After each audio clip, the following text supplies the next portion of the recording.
Kaya Queen Unajabagi Torum Diamond Radio na Pangtuk Cheri, Masima Kokoni YouTube ki Kutanga, Visual Amadi, Radio Sigi Kutang 91.2 Diamond Radio da, Conjelo in a Tanjabaduma Toromani, Comedy, Film, Lilagi, Tongan Bakaya the Mian Ubiraba, Koina Mani, Govindas, Studio da, Links in Bide, Govindas Hanmamukta Diamond Radio, na when Hajaru with the Mopums the Links in Bibase, La Pibase Masigi Mukta Hanmamukta Nobotagacha Punduk Cheri. Tagachari Diamond Radio.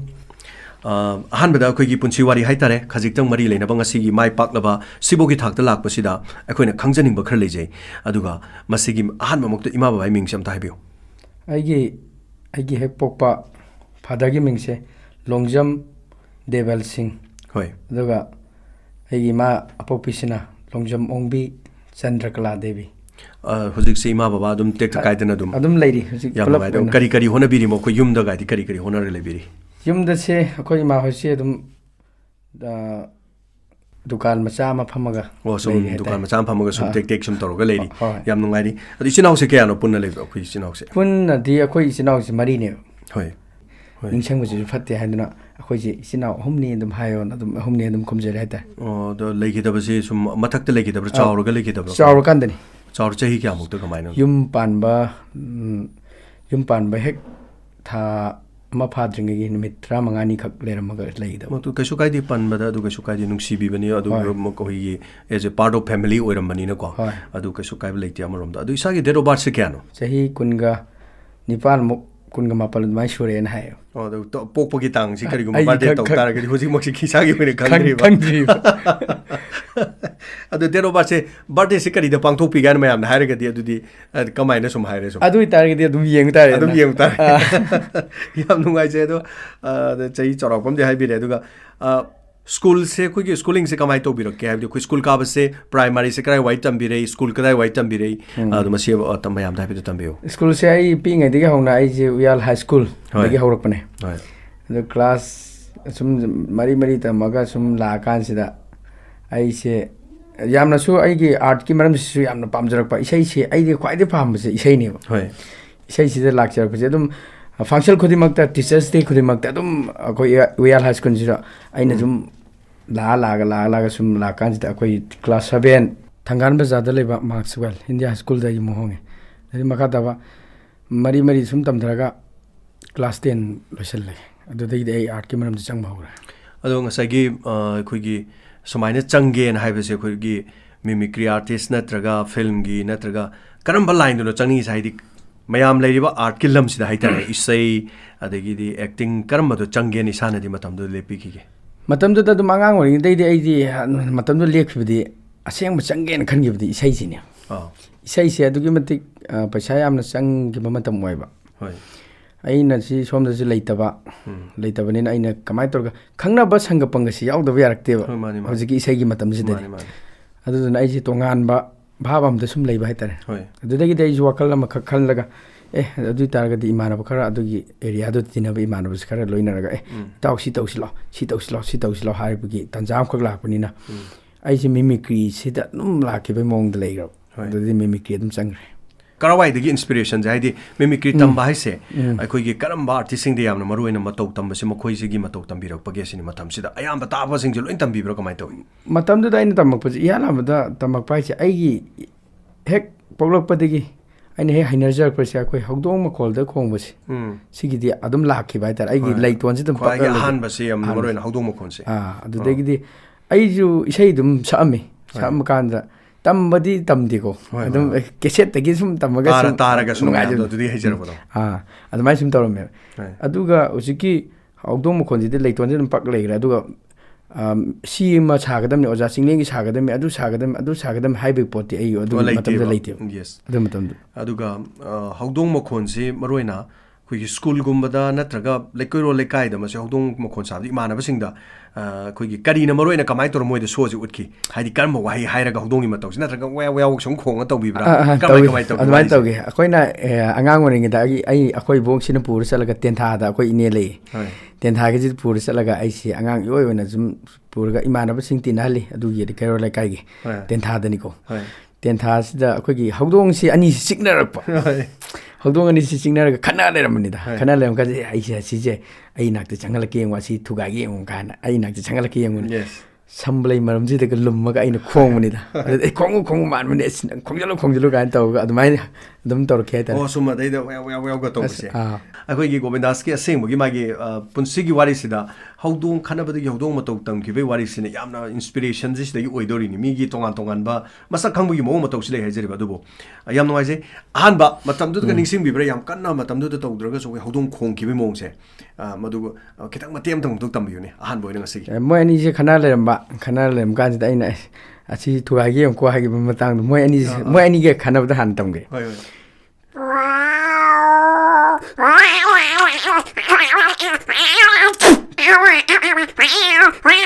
ꯈꯟꯅ ꯂꯩꯔꯝꯃꯤꯗ ꯑꯗꯩ ꯑꯩꯅ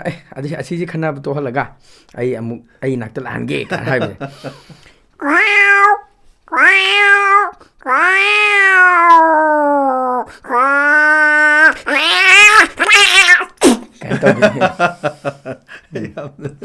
ꯑꯗꯨꯝ ꯑꯩꯈꯣꯏ ꯒꯣꯕꯤꯟꯗꯥꯁꯀꯤ ꯃꯁꯤ ꯑꯦꯛꯁꯦ ꯇꯣꯉꯥꯟꯕ ꯃꯐꯝ ꯀꯌꯥꯗ ꯑꯗꯨꯝ ꯎꯗꯨꯅ ꯂꯩꯈ꯭ꯔꯕ ꯇꯥꯈ꯭ꯔꯕ ꯉꯥꯛꯇꯅꯦ ꯑꯗꯨꯕꯨ ꯑꯩꯈꯣꯏꯒꯤ ꯃꯇꯧ ꯀꯔꯝꯅ ꯍꯧꯔꯛꯈꯤꯅ ꯍꯥꯏꯕꯁꯤꯒꯤ ꯃꯇꯥꯡꯗ ꯇꯦꯟꯊꯥꯗ ꯏꯅꯦꯒꯤ ꯃꯅꯥꯛꯇ ꯁꯨꯃꯥꯏꯅ ꯆꯠꯂꯨꯕꯗꯒꯤꯅꯦꯅ ꯍꯥꯏꯕꯤꯔꯛꯑꯦ ꯌꯥꯝ ꯅꯨꯡꯉꯥꯏꯖꯩ ꯃꯁꯤꯒꯤ ꯃꯇꯥꯡꯗꯒꯤꯗꯤ ꯑꯩꯈꯣꯏꯒꯤ ꯃꯔꯨꯞ ꯃꯄꯥꯡꯁꯤꯡꯗꯁꯨ ꯃꯁꯤ ꯁꯨꯃꯥꯏꯅ ꯒꯣꯕꯤꯟꯗꯥꯁꯅ ꯁꯨꯃꯥꯏꯅ ꯇꯧꯏꯒ ꯍꯥꯏꯕꯁꯦ ꯇꯤꯟꯅꯕꯁꯤꯡꯅ ꯑꯁ ꯅꯪꯅ ꯚꯥꯏ ꯅꯪꯅ ꯍꯧꯗꯣꯡ ꯈꯣꯡꯕꯒꯤ ꯃꯇꯧꯗꯣ ꯌꯥꯝ ꯅꯨꯡꯉꯥꯏ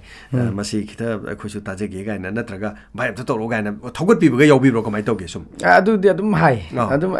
ꯊꯦꯡꯅꯕ ꯈꯨꯗꯤꯡꯒꯤ ꯍꯧꯗꯣꯡꯗꯣ ꯇꯧꯕꯤꯔꯣ ꯚꯥꯏ ꯏꯇꯥꯎ ꯑꯗꯨ ꯍꯧꯗꯣꯡꯗꯣ ꯇꯧꯔꯒ ꯗꯤꯜ ꯂꯦꯟꯁꯤ ꯀꯥꯏꯅ ꯑꯁꯤ ꯍꯧꯗꯣꯡ ꯑꯁꯤ ꯅꯪ ꯃꯅꯥꯛꯇꯨꯗ ꯊꯠꯂ ꯆꯠꯈ꯭ꯔꯤꯁꯦ ꯑꯝꯇ ꯀꯧꯔꯛꯎꯅꯦ ꯀꯥꯏꯅ ꯂꯛꯅꯕꯁꯨ ꯌꯥꯎꯋꯦ ꯍꯧꯗꯣꯡ ꯎꯕ ꯌꯥꯗ꯭ꯔꯦꯕ ꯉꯁꯥꯏ ꯍꯧꯗꯣꯡ ꯃꯇꯧ ꯇꯝꯃꯨꯕ ꯈꯣꯠꯂꯨꯕ ꯇꯧꯔꯨꯕꯁꯤꯗꯒꯤ ꯑꯗꯨꯝ ꯇꯣꯉꯥꯟꯅ ꯑꯩꯈꯣꯏꯒꯤ ꯍꯧꯗꯣꯡꯅꯒ ꯃꯤ ꯃꯔꯣꯜ ꯂꯣꯜꯂꯒ ꯇꯧꯕ ꯑꯩꯈꯣꯏ ꯑꯣꯖꯥ ꯖꯣꯁꯦꯞ ꯍꯣꯏꯅꯒ ꯇꯧꯕꯒꯤ ꯃꯑꯣꯡ ꯑꯃ ꯂꯩꯗꯅ ꯃꯁꯤꯗꯤ ꯁꯨꯃꯥꯏꯅ ꯃꯤ ꯃꯔꯣꯜ ꯂꯣꯜꯂꯒ ꯊꯕꯥꯇꯣꯟ ꯀꯥꯏꯅ ꯇꯧꯕ ꯁꯤꯒꯨꯝꯕꯒꯁꯤꯗꯤ ꯇꯧꯕꯤꯔꯛꯄ꯭ꯔꯥ ꯀꯃꯥꯏꯅ ꯇꯧꯋꯤ ꯃꯇꯧꯁꯦ ꯑꯗꯨꯀꯥꯟꯗꯨꯗꯅ ꯑꯣꯖꯥ ꯖꯣꯁꯦꯞ ꯍꯣꯏ ꯃꯌꯥꯝꯁꯤꯅ ꯇꯧꯔꯛꯄ ꯅꯣꯛꯐꯗꯦ ꯊꯥꯗꯣꯔꯀꯥꯟꯗꯗꯤ ꯍꯥꯏꯔꯛꯑꯕꯅꯤꯅ ꯃꯣꯏꯅ ꯇꯧꯔꯛꯑꯕꯅꯤꯅ ꯑꯩꯁꯨ ꯍꯥꯞꯄ ꯌꯥꯅꯤꯅꯦ ꯀꯥꯏꯅ ꯈꯜꯂꯛꯄꯒꯤ ꯋꯥꯈꯜꯗꯤ ꯑꯗꯨꯝ ꯍꯥꯞꯈꯤ ꯑꯗꯨꯃꯥꯏꯅ ꯌꯦꯁ ꯑꯗꯨꯃꯥꯏꯅ ꯃꯣꯏꯅ ꯍꯥꯏꯔꯛꯄꯗꯩꯗꯤ ꯋꯥꯍꯩ ꯃꯌꯥꯝ ꯑꯃ ꯁꯦꯝꯃꯒꯁꯨ ꯑꯗꯨꯝ ꯆꯥꯟꯅꯕꯒꯤ ꯁꯦꯝꯃꯒ ꯇꯧꯋꯦꯕ ꯇꯧꯋꯦ ꯏꯁꯩꯒꯨꯝꯕꯗꯤ ꯉꯁꯥꯏ ꯁ꯭ꯀꯨꯜꯒꯨꯝꯕ ꯃꯇꯝꯁꯤꯗꯗꯤ ꯁ꯭ꯀꯨꯜꯗꯒ ꯐꯪꯁꯟ ꯇꯧꯕ ꯈꯣꯠꯄꯗꯗꯤ ꯑꯗꯨꯝ ꯏꯁꯥꯒꯤ ꯈꯤꯇꯪ ꯄꯤꯊꯣꯔꯛꯄꯒꯤ ꯒꯨꯟ ꯑꯃꯗ ꯍꯥꯏꯇꯥꯔꯦ ꯌꯥꯝ ꯐꯖꯅ ꯑꯣꯖꯥ ꯒꯨꯔꯨꯗ ꯌꯥꯝ ꯃꯄꯨꯡ ꯐꯥꯅ ꯇꯝꯃꯨꯗ꯭ꯔꯒꯁꯨ ꯁꯨꯃꯥꯏꯅ ꯁꯔꯨꯛ ꯌꯥꯕꯤꯔꯛꯄ ꯑꯗꯨꯝ ꯌꯥꯎꯕꯤꯕ꯭ꯔꯥ ꯌꯥꯎꯋꯦ ꯑꯩꯅ ꯁꯔꯨꯛ ꯌꯥꯕꯗ ꯌꯥꯎꯈꯤ ꯑꯩꯈꯣꯏꯒꯤ ꯌꯥꯔꯝꯕꯗ ꯑꯩꯈꯣꯏꯒꯤ ꯍꯥꯏ ꯁ꯭ꯀꯨꯜꯁꯤꯗ ꯑꯩꯈꯣꯏ ꯎꯌꯥꯜ ꯍꯥꯏ ꯁ꯭ꯀꯨꯜꯁꯤꯗ ꯀꯝꯄꯤꯇꯤꯁꯟ ꯃꯌꯥꯝ ꯇꯧꯔꯝꯃꯦ ꯇꯧꯔꯝ ꯀꯥꯟꯁꯤꯗ ꯑꯩꯁꯨ ꯌꯥꯎꯒꯦ ꯀꯥꯏꯅ ꯌꯥꯎꯋꯦ ꯑꯗꯩꯗ ꯑꯩꯈꯣꯏꯒꯤ ꯏꯆꯦ ꯒꯪꯒꯥꯔꯥꯅꯤ ꯀꯧꯕ ꯑꯃꯒ ꯂꯩꯔꯦ ꯏꯆꯦ ꯒꯪꯒꯥꯔꯥꯅꯤꯁꯤꯒ ꯑꯩꯒꯤ ꯗꯗꯥꯁꯤꯒ ꯏꯁꯩ ꯇꯝꯕ ꯃꯣꯏꯅꯤꯁꯤꯅ ꯇꯥꯛꯄꯤꯒꯦ ꯂꯥꯎ ꯁꯤꯒꯤ ꯁ꯭ꯀꯦꯜꯁꯤꯅ ꯁꯤ ꯍꯥꯏꯒꯗꯕꯅꯤ ꯁꯤꯅ ꯁꯤ ꯍꯥꯏꯒꯗꯕꯅꯤ ꯀꯥꯏꯅ ꯈꯤꯇꯪꯗꯤ ꯇꯥꯛꯄꯤꯔꯦ ꯍꯥꯏꯇꯥꯔꯦ ꯀꯝꯄꯤꯇꯤꯁꯟ ꯌꯥꯎꯗꯣꯔꯕꯅꯤ나 ꯍꯣꯔꯦꯟ ꯃꯤꯅ ꯍꯪꯉꯛꯀꯅꯤ ꯑꯣꯔꯀꯦꯁꯇ꯭ꯔꯥꯅ ꯍꯪꯉꯛꯄꯗ ꯀꯩ ꯈꯨꯝꯅꯤ ꯍꯥꯏꯕꯒꯤ ꯃꯇꯦꯡ ꯑꯃꯈꯛꯇꯪ ꯃꯣꯏꯅ ꯇꯥꯛꯄꯤꯔꯒ ꯑꯩ ꯀꯤꯗꯨꯅ ꯑꯗꯨ ꯄꯥꯏꯕꯤꯌꯨ ꯁ꯭ꯀꯦꯟꯗꯨꯅ ꯁꯤ ꯄꯥꯏꯕꯤꯌꯨ ꯀꯥꯏꯅ ꯍꯥꯏꯔꯒ ꯑꯩꯅ ꯀꯝꯄꯤꯇꯤꯁꯟ ꯑꯗꯨꯃꯥꯏꯅ ꯃ꯭ꯌꯨꯖꯤꯛ ꯈꯣꯡꯉꯤꯕ ꯀꯥꯡꯕꯨꯗꯒ ꯑꯩꯈꯣꯏꯒꯤ ꯏꯁꯩ ꯇꯝꯃꯛꯄꯒꯤ ꯃꯑꯣꯡꯗ ꯑꯗꯨꯃꯥꯏꯅ ꯍꯥꯏꯔꯒ ꯑꯩ ꯑꯗꯨꯝ ꯁꯜꯂꯛꯈꯤ ꯑꯗꯨꯃꯥꯏꯅ ꯇꯧꯔ ꯁꯔꯨꯛ ꯌꯥꯔꯦ ꯃꯇꯝꯗꯨꯗꯗꯤ ꯃꯅꯥꯒ ꯂꯧꯕ ꯈꯣꯠꯄ ꯅꯠꯇ꯭ꯔꯒ ꯁꯨꯝ ꯂꯩꯀꯥꯏꯅꯒ ꯇꯥꯕ ꯅꯨꯡꯉꯥꯏ ꯁ꯭ꯀꯨꯜꯗ ꯏꯁꯩ ꯁꯣꯏꯕ ꯈꯣꯠꯄ ꯌꯥꯎꯗꯕ ꯍꯥꯏꯗꯤ ꯁꯛꯄ ꯃꯇꯝꯗꯨꯗꯀꯣ ꯄꯨꯛꯅꯤꯡ ꯊꯧꯒꯠꯄꯤꯕ ꯌꯥꯎꯕꯤꯈꯤꯕ꯭ꯔꯥ ꯌꯥꯎꯋꯦ ꯑꯩ ꯂꯩꯀꯥꯏ ꯅꯪ ꯏꯁꯩ ꯇꯝꯃꯨꯅꯦ ꯅꯈꯣꯟ ꯐꯩ ꯑꯗꯣ ꯀꯝꯄꯤꯇꯤꯁꯟꯗꯨꯗꯒ ꯑꯩꯅ ꯁꯦꯀꯦꯟ ꯐꯥꯔꯁ ꯂꯧꯈꯤꯕ ꯌꯥꯎꯋꯦ ꯑꯗꯨꯃꯥꯏꯅ ꯁꯨꯝ ꯇꯧꯔ ꯁ꯭ꯀꯨꯜꯒꯤ ꯀꯩꯅꯣꯁꯤ ꯇꯧꯔꯛꯄꯗ ꯑꯗꯨꯒ ꯀꯃꯥꯏꯅ ꯏꯁꯩ ꯁꯛꯄꯗꯤ ꯌꯥꯝꯅ ꯄꯥꯝꯖꯩꯅ ꯍꯥꯏꯈ꯭ꯔꯦ ꯗꯦꯟ ꯍꯧꯗꯣꯡ ꯃꯈꯣꯟ khara sarga howdongi makon khara sarga mu leibire adagidi class 10 lanthore then yam nganna haitare artist ki art ki lam chi changsilakre kanara pusin birakpono natraga honakkiba ma leibra changnabagi masigi journey se khitang mayam da tambiu kamaina swaibok changakki ge se ado akhoi dada ma ibuthoi kaurise masina akhoi khabar da nokfadi khara kauri mi khara kauri nokfadi gi artist khara kauri habdu da mana khabar da paga number si yauramin aiga chamina sila khurai thodam le kaidi khangi kholen akhoi dana luna amada ga thinbi bane isi matamdu da luna du da dum thauji icha cha da ba han gi liter ma han gi sin dum imphal se dum kona bi kona adu da dum chale haiji horen mamak kadra theng kadra habigi tambangam damni na koi line da chatto shiru luna si dum chala sina koi dana chatpane du oja ga unhale oja ga moi shooting gi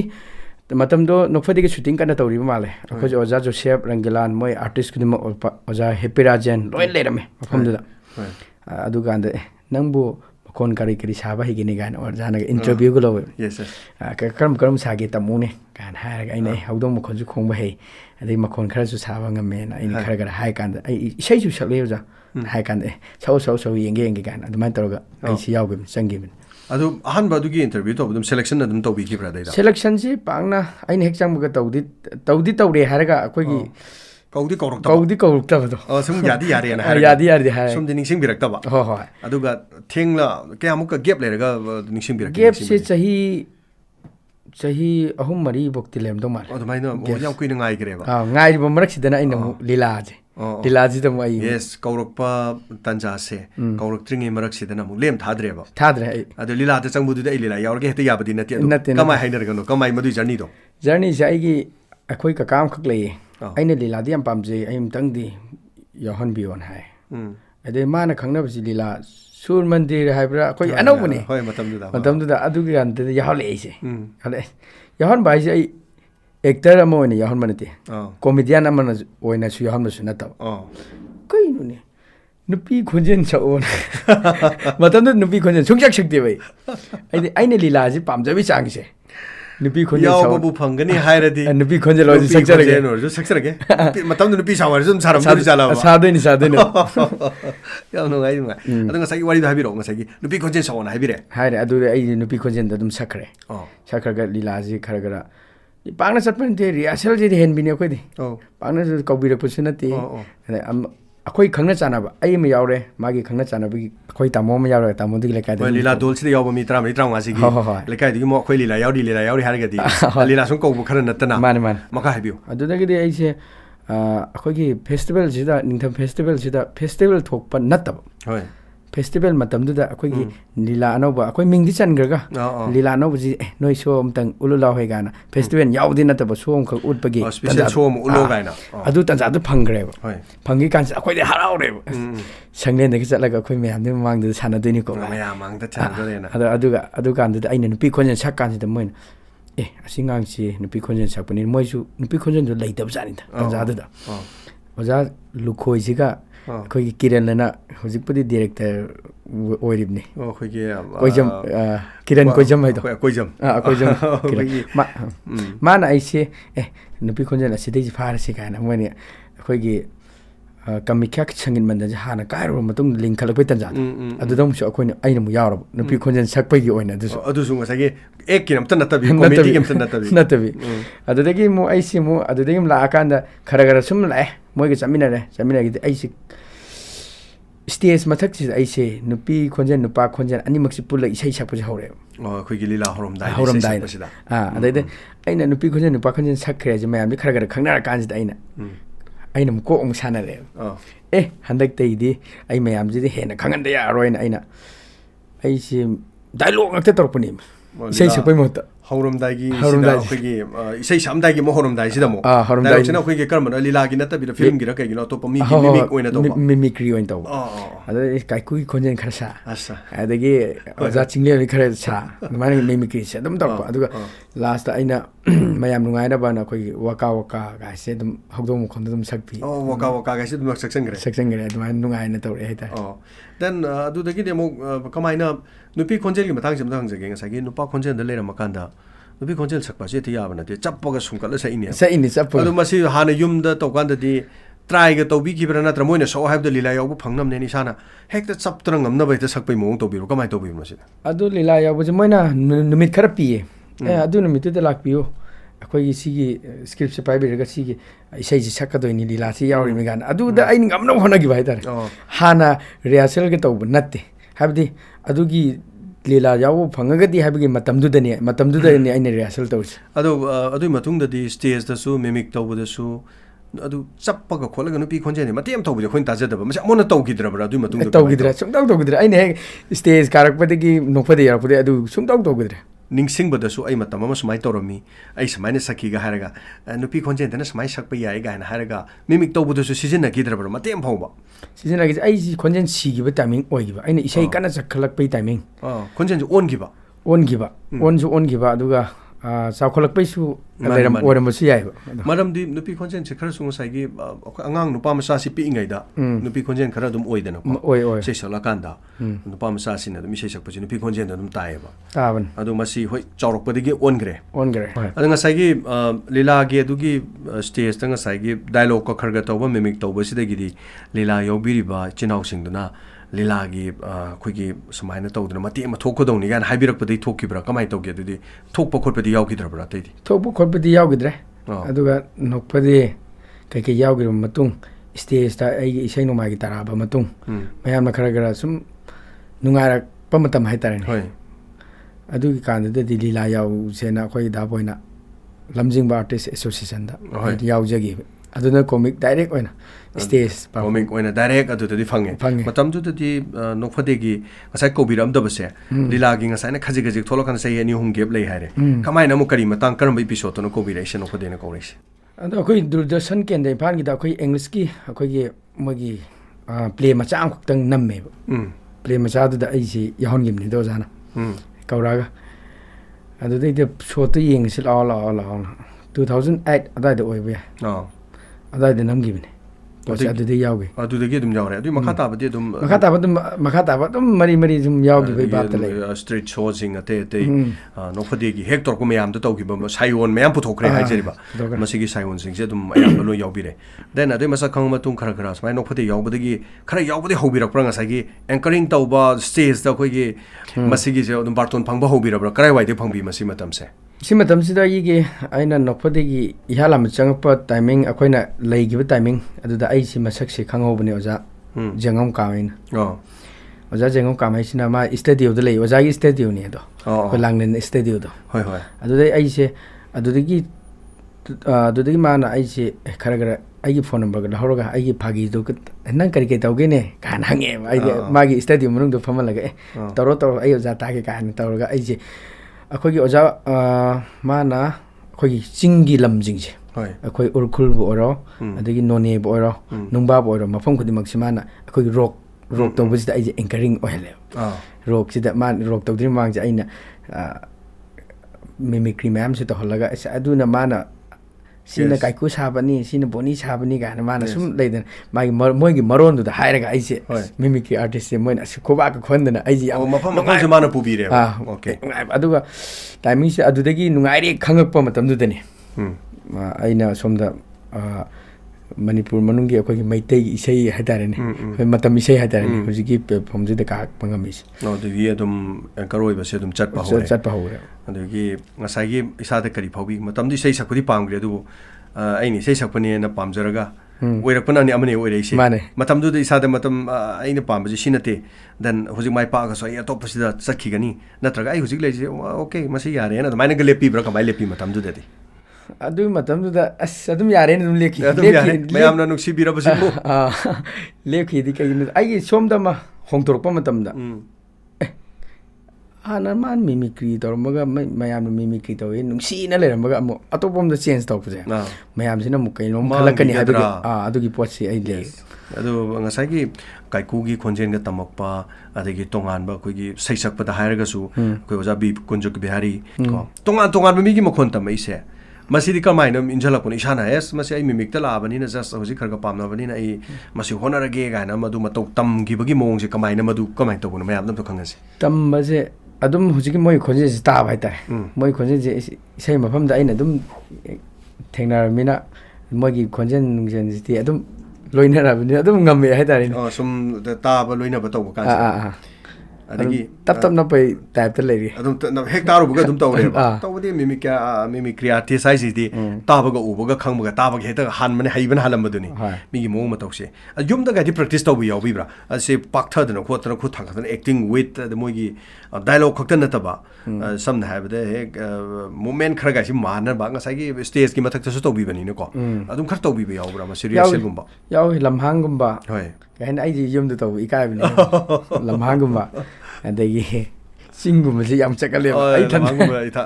mi leiti ba jaga ta sum yenga ga aduga mai gi ꯃꯤꯡꯁꯦꯜꯒ ꯊꯝꯃꯒ ꯇꯧꯒꯗꯕ ꯄꯣꯠꯇꯣ ꯑꯩꯗꯤ ꯃꯇꯝꯗꯨꯗ ꯃꯤꯡꯁꯦꯜꯒꯁꯨ ꯆꯤꯡꯗꯗꯤ ꯂꯩꯇꯕꯅꯤꯅ ꯄꯨꯔ ꯀꯃꯥꯏꯅ ꯆꯠꯀꯅꯤ ꯄꯨꯂꯞ ꯊꯥꯡꯉꯒ ꯑꯗꯨ ꯏꯃꯥꯟꯅꯕꯒ ꯁꯨꯝ ꯆꯠꯂꯒ ꯉꯥꯏꯍꯥꯛꯇꯪ ꯃꯣꯏ ꯂꯦꯞꯍꯜꯂꯒ ꯃꯣꯏ ꯃꯃꯥꯡꯗꯒ ꯑꯗꯨꯗꯤ ꯇꯧꯋꯦ ꯌꯦꯁ ꯃꯣꯏꯅꯒ ꯃꯥꯜꯂꯦꯒ ꯍꯥꯏꯕꯗꯣ ꯑꯗꯨ ꯃꯥꯜꯂꯦ ꯃꯥꯏ ꯑꯦꯛꯇꯤꯡꯗꯣ ꯃꯥꯜꯂꯦ ꯍꯥꯏꯕꯁꯦ ꯃꯣꯏꯅ ꯃꯥꯜꯂꯦ ꯍꯥꯏꯕꯁꯦ ꯑꯩ ꯊꯥꯗꯣꯛꯇ꯭ꯔꯦ ꯃꯣꯏꯅ ꯍꯥꯏꯕꯗꯣ ꯑꯁꯦꯡꯕꯅꯤ ꯃꯔꯝꯗꯤ ꯃꯣꯏ ꯚꯥꯕꯣꯛꯅꯤ ꯃꯇꯝꯗꯨꯗ ꯏꯃꯥꯟꯅꯕ ꯑꯃ ꯑꯣꯏꯕꯩ ꯅꯠꯇꯅ ꯌꯥꯕꯗꯣ ꯃꯣꯏꯅ ꯌꯥꯕꯗꯣ ꯃꯥ ꯍꯣꯔꯦꯟ ꯇꯧꯕꯗꯣ ꯑꯗꯨꯝ ꯐꯖꯗꯣꯏꯅꯦꯕ ꯑꯗꯣ ꯆꯥꯎꯔꯥꯛꯄꯁꯤ ꯏꯁꯥꯅ ꯈꯨꯠ ꯊꯦꯛꯄꯗ ꯃꯤꯃꯤꯛꯁꯤ ꯑꯗꯨꯝ ꯑꯟꯂꯤꯃꯤꯇꯦꯠ ꯉꯝꯕ꯭ꯔꯥ ꯆꯥꯎꯔꯥꯛꯄ ꯀꯌꯥꯃꯨꯛ ꯀꯥꯏꯗꯤ ꯉꯝꯕꯤ ꯃꯤꯁꯤ ꯃꯈꯣꯟ ꯇꯝꯕꯁꯤ ꯍꯧꯖꯤꯛꯀꯤ ꯑꯩꯈꯣꯏꯒꯤ ꯃꯅꯤꯄꯨꯔꯒꯤ ꯁꯦꯂꯦꯕ꯭ꯔꯤꯇꯤꯁꯤꯡ ꯆꯥꯎꯔꯥꯛꯄ ꯑꯌꯥꯝꯕ ꯑꯗꯨꯝ ꯂꯣꯏꯅ ꯑꯅꯝꯕ ꯂꯣꯏ ꯉꯝꯃꯦ ꯍꯥꯏꯇꯥꯔꯦ ꯍꯣꯏ ꯃꯁꯤꯃꯛ ꯊꯤꯗ꯭ꯔꯒꯁꯨ ꯃꯁꯤ ꯑꯌꯥꯝꯕ ꯂꯣꯏ ꯉꯝꯃꯦ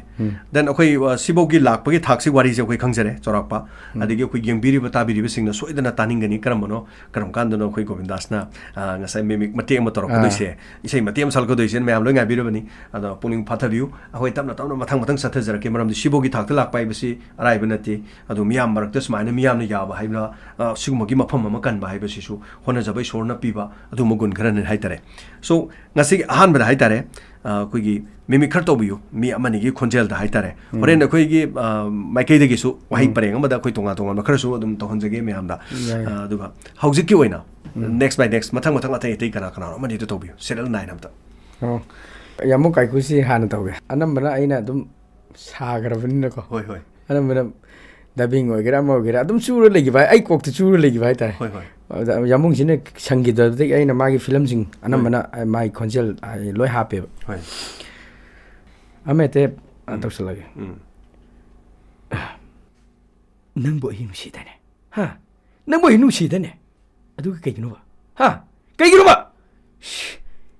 ꯃꯤ ꯑꯃꯗꯅ ꯑꯃ ꯍꯥꯏꯖꯟ ꯑꯃꯗꯅ ꯑꯃ ꯍꯥꯏꯖꯟ ꯅꯪ ꯇꯧꯁꯤ ꯀꯩꯅꯣꯕ ꯑꯩꯁꯦ ꯁꯥꯟꯅꯄꯣꯠꯂꯕ ꯑꯩꯁꯦ ꯁꯥꯟꯅꯄꯣꯠ ꯃꯥꯟꯕ꯭ꯔꯕ ꯅꯣꯏꯒꯨꯝꯕ ꯅꯨꯄꯤ ꯀꯌꯥ ꯀꯩꯁꯤꯅꯤꯅꯦ ꯄ꯭ꯔꯤꯊꯤꯕꯤ ꯄꯨꯝꯕꯁꯦ ꯂꯣꯏ ꯃꯨꯊꯛꯀꯗꯣꯏꯁꯦ ꯈꯪꯉꯦꯅ ꯆꯂꯣ ꯑꯩꯉꯣꯟꯗ ꯀꯧꯔꯛꯀꯅꯣ ꯍꯥꯏꯁꯤꯅꯦ ꯀꯧꯔꯛꯀꯅꯣ ꯁꯨꯃꯥꯏꯅ ꯇꯧꯈ꯭ꯔꯦꯀꯣ ꯌꯥꯝ ꯐꯖꯩ ꯑꯗꯨꯒ ꯁꯤꯒꯤ ꯃꯊꯪꯗ ꯃꯔꯛꯁꯤ ꯀꯥꯏꯀꯨꯒꯤ ꯁꯤꯗ ꯂꯩꯔꯤꯉꯩꯗ ꯑꯃꯗ ꯑꯇꯣꯞꯄ ꯈꯔ ꯍꯥꯏꯖꯧꯒꯦ ꯀꯥꯏꯀꯨꯒꯤ ꯃꯈꯣꯟꯁꯦ ꯍꯥꯟꯅ ꯁ꯭ꯇꯦꯖꯇ ꯁꯨꯝ ꯁꯥꯕꯗꯨꯗꯒꯤ ꯐꯤꯂꯝꯒꯤ ꯄ꯭ꯔꯣꯗ꯭ꯌꯨꯁꯔꯁꯤꯡꯁꯤꯅ ꯑꯩ ꯈꯣꯟꯖꯦꯜ ꯍꯟꯕ ꯌꯥꯒꯅꯤꯅ ꯃꯗꯨꯒꯤ ꯈꯜꯂꯀꯥꯟꯗ ꯀꯧꯕꯤꯔꯛꯄ ꯃꯥꯅꯦ ꯁꯤ ꯑꯗꯨꯒꯤ ꯈꯜꯂꯒ ꯀꯧꯔꯛꯏꯅꯤ ꯍꯥꯏꯕꯗꯤ ꯁ꯭ꯇꯦꯖꯇ ꯑꯩꯅ ꯀꯥꯏꯀꯨꯒꯤ ꯈꯣꯟꯖꯦꯜ ꯁꯥꯈꯤꯕ ꯃꯌꯥꯝ ꯎꯈꯤꯕ ꯃꯌꯥꯝꯗꯨꯅ ꯁꯣꯏꯗꯅꯃꯛꯀꯤ ꯑꯈꯪꯕ ꯃꯤꯗꯤ ꯁꯣꯏꯗꯅꯃꯛꯀꯤ ꯌꯥꯎꯔꯝꯒꯅꯦꯕ ꯑꯉꯥꯡꯗꯣ ꯁꯤ ꯀꯥꯏꯀꯨ ꯃꯈꯣꯟ ꯁꯥꯕꯅꯦ ꯀꯥꯏꯀꯨꯒꯤꯗꯨꯗꯤ ꯑꯗꯨ ꯑꯉꯥꯡꯗꯣ ꯁꯥꯍꯜꯂꯨ ꯀꯩꯅꯣ ꯑꯩ ꯐꯣꯟ ꯅꯝꯕꯔ ꯄꯤꯔꯛꯀꯦꯁꯦ ꯀꯥꯏꯅ ꯄꯤꯅꯔꯝꯒꯅꯦꯕ ꯃꯇꯝꯗꯨꯗ ꯀꯥꯏꯀꯨꯅ ꯀꯨꯝꯈꯤꯕ ꯐꯤꯂꯝ ꯑꯃꯅꯤ ꯁꯨꯝ ꯃꯃꯤꯡꯒꯗꯤ ꯄꯟꯕꯤꯕ ꯌꯥꯕ꯭ꯔꯥ ꯉꯁꯥꯏꯒꯤ ꯁꯥꯈꯤꯕ ꯐꯤꯂꯝ ꯑꯃꯅꯤ ꯃꯌꯥꯝꯅꯁꯨ ꯍꯦꯛ ꯈꯪꯕꯤꯔꯝꯒꯗꯕ ꯏꯟꯁꯄꯦꯛꯇꯔ ꯍꯦꯟꯕ ꯑꯩꯅ ꯑꯗꯨꯝ ꯁꯥꯈꯤ ꯍꯣꯏ ꯑꯗꯒꯤ ꯀꯥꯏꯀꯨ ꯚꯔꯁꯦꯁ ꯍꯦꯔꯥꯃꯇꯤ ꯑꯪ ꯇꯥꯃꯣ ꯑꯗꯒꯤ ꯏꯟꯁꯄꯦꯛꯇꯔ ꯌꯨꯍꯦꯟꯕ ꯑꯗꯒꯤ ꯑꯇꯩ ꯁꯨꯝ ꯃꯆꯥ ꯃꯆꯥ ꯐꯤꯂꯝ ꯃꯃꯤꯡꯁꯨ ꯀꯨꯏꯔꯕꯅꯤꯅ ꯂꯣꯏ ꯀꯥꯎꯔꯦ ꯑꯗꯨ ꯄꯨꯔꯥ ꯐꯤꯂꯝ ꯃꯃꯤꯡ ꯁꯨꯝ ꯈꯪꯗꯅ ꯍꯥꯏꯇꯥꯔꯦꯅꯦ ꯀꯥꯏꯀꯨꯒꯤ ꯁꯦꯔꯤꯁ ꯑꯃ ꯂꯩꯔꯦ ꯑꯝꯇ ꯇꯧꯕꯤꯌꯨ ꯀꯥꯏꯅ ꯍꯥꯏꯔꯒꯁꯨ ꯑꯗꯨꯃꯥꯏꯅ ꯇꯧꯁꯤꯟꯈꯤꯕꯁꯨ ꯃꯇꯝꯗꯨꯗꯗꯤ ꯀꯥꯏꯀꯨꯅ ꯁꯤꯗ ꯑꯩꯈꯣꯏꯒꯤ ꯋꯥꯐꯝꯁꯤꯗ ꯍꯥꯏꯇꯥꯔꯦꯅꯦꯀꯣ ꯃꯥꯏ ꯈꯣꯟꯖꯦꯜꯗ ꯅꯪꯅ ꯁꯥꯔꯝꯃꯤ ꯈꯣꯠꯂꯝꯃꯤ ꯍꯥꯏꯕꯒꯤ ꯑꯊꯤꯡꯕ ꯀꯩꯝꯇ ꯂꯩꯇꯕ ꯖꯥꯠꯂ ꯃꯇꯝꯗꯨꯗꯁꯨ ꯂꯩꯈꯤꯗꯦ ꯑꯗꯨꯒ ꯍꯧꯖꯤꯛꯁꯨ ꯑꯗꯨꯝ ꯂꯩꯇꯦ ꯍꯥꯏꯁꯦ ꯌꯥꯝ ꯅꯨꯡꯉꯥꯏ ꯌꯥꯝ ꯀꯟꯅ ꯃꯣꯏꯗ ꯑꯩꯈꯣꯏꯅ ꯀꯩꯅꯣ ꯇꯧꯕ ꯌꯥम कन्ना लेइतबनिनको होय होय अदु काइकु होय लंबीदा थेंगनबदा प्रोग्राम सिंग अतै अतै थेंगनबदा आइगी खोंजे नंगना सारे खोले एप्रिशिएट तौबिरक याउबिब्रो याव अदुदि खोंजोमदा खोय यामुंग जिलाए सेय अमगी खंगनाबगी होय होय अदु कान आइसु यावबो नुमिचे बुंगो नंगना आइ खोंजन साइजे आइदि सुंग थागली ꯑꯩꯒꯤ ꯈꯣꯟꯖꯦꯜ ꯁꯥꯕ ꯍꯥꯏꯁꯦ ꯑꯩ ꯁꯥꯔꯤꯁꯦ ꯑꯩ ꯌꯥꯎꯗ꯭ꯔꯁꯨ ꯅꯪ ꯑꯩ ꯑꯗꯨꯝ ꯍꯤꯡꯗꯣꯔꯝꯅꯦ ꯍꯥꯏꯌꯦ ꯌꯥꯝ ꯐꯖꯕ ꯋꯥꯐꯝꯅꯤ ꯑꯥꯔꯇꯤꯁ ꯑꯃꯒꯤ ꯌꯥꯝ ꯄꯨꯛꯆꯦꯜ ꯁꯦꯡꯕ ꯌꯥꯝ ꯃꯇꯥꯡꯗ ꯑꯗꯨꯅꯤ ꯃꯥꯏ ꯃꯇꯧ ꯇꯝꯃꯦꯅ ꯁꯥꯎ ꯌꯥꯎꯕ ꯅꯠꯇꯦ ꯍꯥꯏꯕ ꯑꯗꯨꯒ ꯃꯁꯤ ꯍꯧꯖꯤꯛꯀꯤ ꯑꯍꯥꯟꯕ ꯀꯥꯏꯀꯨꯒꯤ ꯇꯧꯕꯤꯈ꯭ꯔꯦ ꯈꯔ ꯑꯃꯅꯤꯗꯪꯒ ꯇꯧꯁꯤ ꯃꯌꯥꯝꯁꯦ ꯑꯗꯨꯝ ꯒꯣꯕꯤꯟꯗꯥꯁꯇꯒꯤ ꯇꯥꯅꯤꯡꯕꯁꯦ ꯏꯁꯩꯁꯤꯡ ꯑꯃ ꯇꯧꯕꯗꯨꯗꯤ ꯂꯣꯏ ꯇꯥꯔꯕ ꯉꯥꯛꯇꯅꯤ ꯃꯇꯦꯛ ꯃꯇꯦꯛ ꯁꯨꯝ ꯇꯧꯒꯦ ꯃꯇꯦꯛ ꯇꯧꯕꯤ ꯑꯩꯈꯣꯏꯒꯤ ꯑꯣꯖꯥ ꯏꯅꯥꯈꯨꯟꯕ ꯏꯅꯥꯈꯨꯟꯕꯁꯦ ꯑꯩꯅ ꯂꯤꯂꯥꯁꯨ ꯌꯦꯡꯀꯥꯟꯗ ꯄꯣꯏꯟ ꯌꯥꯝ ꯉꯥꯡꯒꯟꯕ ꯍꯣꯏ ꯌꯥꯝꯁꯨ ꯄꯥꯝꯖꯈꯤꯕ ꯍꯥꯏꯇꯥꯔꯦ ꯑꯣꯖꯥ ꯄꯣꯏꯟ ꯀꯧꯇꯥꯒ ꯍꯥꯏꯅꯔꯕ ꯃꯇꯝꯗꯨꯗ ꯑꯗꯨꯒ ꯃꯥꯅ ꯍꯥꯏꯈꯤꯕ ꯋꯥꯍꯩ ꯑꯃꯈꯛ ꯂꯩ ꯐꯥꯏꯅꯤꯊꯦꯝ ꯁꯥꯏꯕꯨꯡꯉꯣ ꯌꯦꯡꯉꯨ ꯅꯈꯣꯏꯒꯤ ꯅꯁꯥꯅꯤ ꯍꯥꯏꯖꯕ ꯋꯥꯅꯤ ꯅꯤꯄꯥ ꯃꯁꯥ ꯌꯦꯡꯉꯨ ꯑꯩꯒꯤ ꯏꯁꯣꯔꯁꯦ ꯑꯩꯒꯤ ꯃꯥꯏꯊꯣꯡ ꯄꯣꯛꯄ ꯐꯤꯖꯤꯒꯤ ꯃꯅꯤꯒꯨꯝꯅꯤ ꯈꯟꯖꯔꯤꯕꯅꯤ ꯅꯣꯡꯗꯣꯜ ꯊꯛꯇ ꯊꯣꯛꯂꯤꯕ ꯊꯥꯖꯒꯨꯝ ꯏꯁꯣꯔꯒꯤ ꯃꯥꯏꯊꯣꯡꯁꯦ ꯏꯄꯨꯅ ꯌꯦꯡꯖꯔꯤꯕꯀꯣ ꯅꯤꯄꯥ ꯃꯆꯥ ꯍꯥꯏꯕ ꯌꯥꯗꯦ ꯃꯉꯣꯟꯗ ꯂꯛꯅꯕ ꯌꯥꯗꯦ ꯃꯉꯣꯟꯗ ꯐꯨꯕ ꯌꯥꯗꯦ ꯍꯥꯏꯕ ꯃꯇꯥꯡꯗ ꯌꯥꯝ ꯐꯖꯩ ꯑꯗꯩ ꯁꯤꯃ ꯂꯩꯔꯦ ꯍꯧꯖꯤꯛ ꯑꯣꯖꯥ ꯏꯅꯥꯈꯨꯟꯕꯩ ꯇꯧꯕꯤꯔꯦ ꯗꯦꯟ ꯃꯊꯪ ꯑꯃꯅꯤꯗꯪ ꯈꯔ ꯀꯩꯅꯣ ꯇꯧꯁꯤ ꯃꯌꯥꯝꯗꯣ ꯑꯗꯒꯤ ꯑꯩꯈꯣꯏꯒꯤ ꯍꯨꯏꯀꯞꯀꯤ ꯕꯣꯀꯨꯜ ꯍꯣꯏ ꯑꯣꯖꯥ ꯕꯣꯀꯨꯜ ꯃꯥꯒꯤ ꯈꯣꯟꯖꯦꯜ ꯉꯁꯥꯏ ꯕꯕꯥ ꯉꯍꯥꯟ ꯃꯈꯩ ꯌꯨꯝꯁꯤꯗ ꯅꯈꯣꯏꯒꯤ ꯅꯆꯥꯗꯧꯅ ꯂꯩꯔꯛꯄꯁꯦ ꯉꯁꯤ ꯏꯃꯥꯟꯅꯕꯁꯤꯡꯅ ꯋꯥꯍꯪ ꯀꯌꯥ ꯀꯌꯥ ꯍꯪꯉꯤ ꯑꯩꯁꯦ ꯅꯪꯒꯤ ꯀꯅꯥꯅꯣ ꯕꯕꯥ ꯑꯩꯒꯤ ꯑꯄꯣꯛꯄ ꯏꯄꯥ ꯇꯥꯛꯄꯤꯌꯣ 이마 ꯇꯥꯛꯄꯤꯌꯣ ꯑꯩꯕꯨ ꯀꯅꯥꯅ ꯄꯣꯛꯀꯦ ꯕꯕꯥ 하이바 ꯃꯊꯪꯁꯦ ꯀꯅꯥꯒꯤ ꯇꯧꯁꯤꯒꯦ ꯍꯥꯏꯇꯥꯔꯦꯅꯦ ꯑꯩꯈꯣꯏꯒꯤ ꯌꯥꯝ ꯇꯣꯏꯅ ꯇꯝꯕꯁꯤꯡꯃꯛꯗꯣ ꯑꯩꯈꯣꯏ ꯑꯣꯖꯥ ꯇꯣꯂꯟꯁꯨ ꯍꯦꯛ ꯇꯧꯕꯤ ꯇꯧꯋꯤ ꯑꯣꯖꯥ ꯇꯣꯂꯟꯁꯨ ꯍꯥꯏꯐꯦꯠꯇꯪ ꯇꯧꯕꯤꯕ ꯌꯥꯏ ꯌꯥꯏ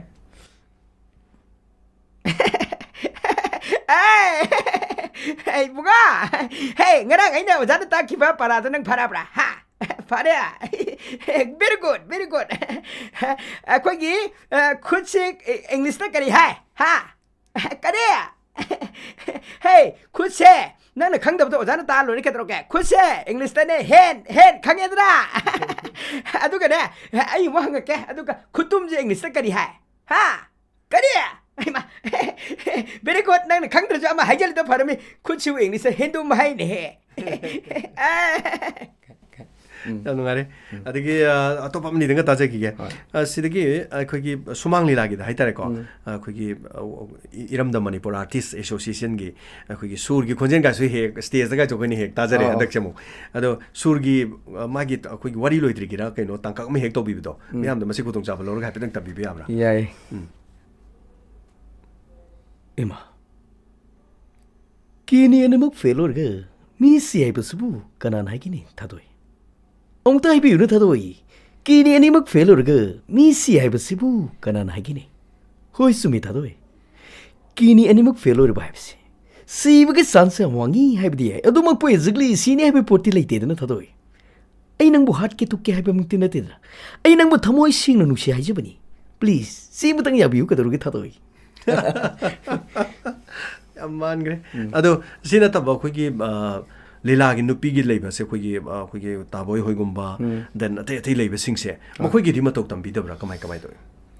ꯑꯣꯖꯥ ꯕꯣꯏꯁꯨ ꯇꯝꯃꯤ ꯍꯣꯏ ꯑꯗꯣ ꯑꯃꯗꯤꯗꯪ ꯑꯗꯨ ꯃꯌꯥꯝꯗ ꯍꯥꯏꯐꯦꯠꯇꯪ ꯇꯥꯍꯟꯁꯦ ꯃꯁꯤ ꯑꯣꯖꯥ ꯕꯣꯏꯒꯤ ꯎꯔꯤ ꯃꯦꯠꯄꯩ ꯃꯇꯥꯡꯒ ꯇꯧꯋꯤ ꯎꯔꯤ ꯃꯦꯠꯄꯒꯤꯗꯣ ꯁꯤ ꯕꯨꯡꯉꯣ ꯂꯥꯛꯑꯣ ꯂꯥꯛꯑꯣ ꯁꯤꯒꯤ ꯅꯥꯛꯇ ꯂꯥꯛꯑꯣ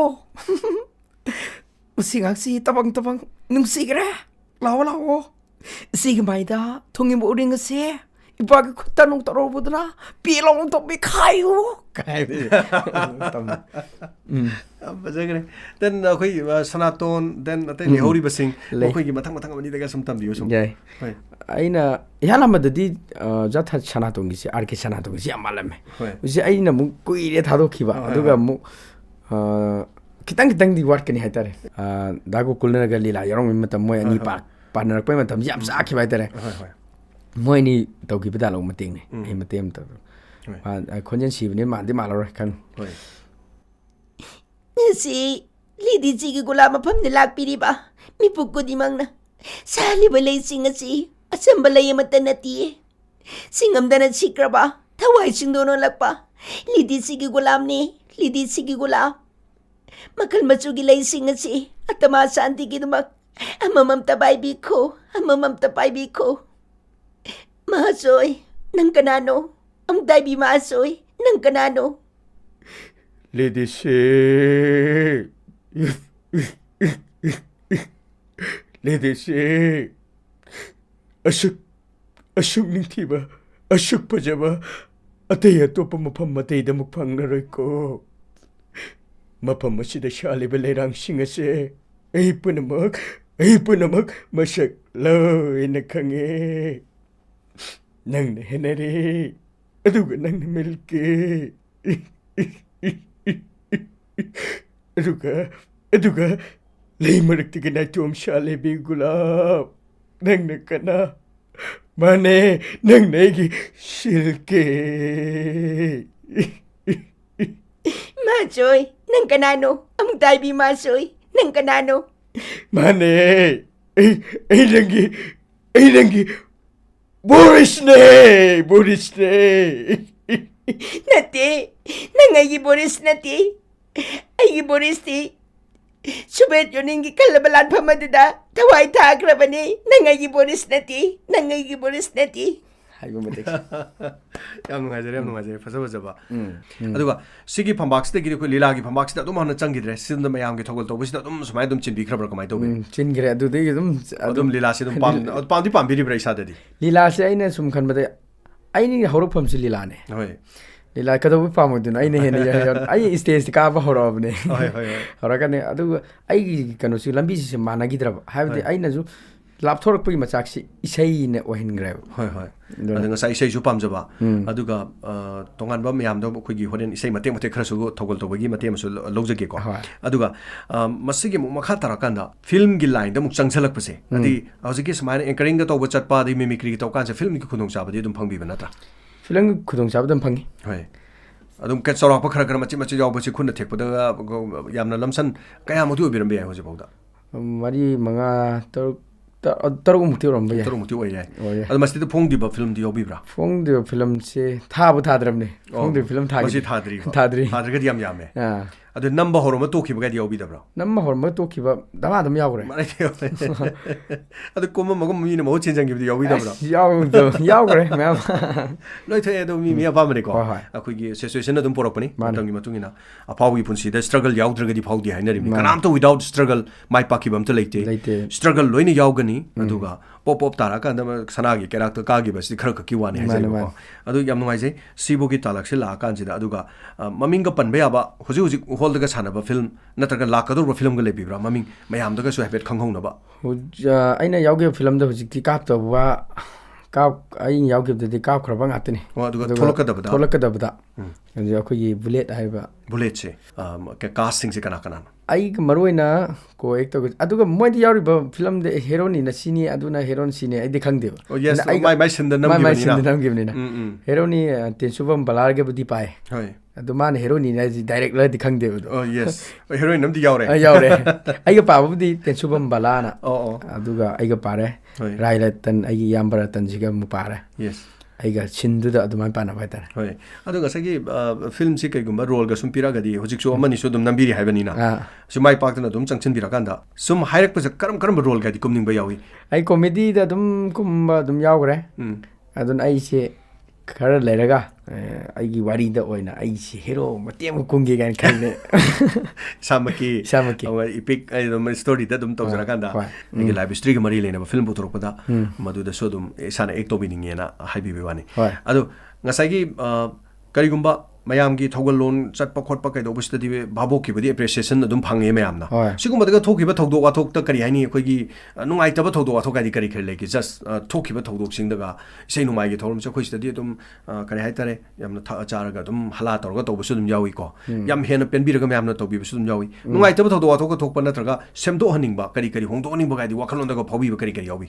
ꯑꯗꯨꯅꯤ ꯅꯨꯡꯉꯥꯏꯇꯕ ꯑꯃ ꯑꯗꯨꯝ ꯌꯥꯎꯏꯗꯤ ꯑꯩꯈꯣꯏꯒꯤ ꯑꯣꯔꯒꯅꯥꯏꯖꯔꯁꯤ ꯒ꯭ꯌꯥꯟ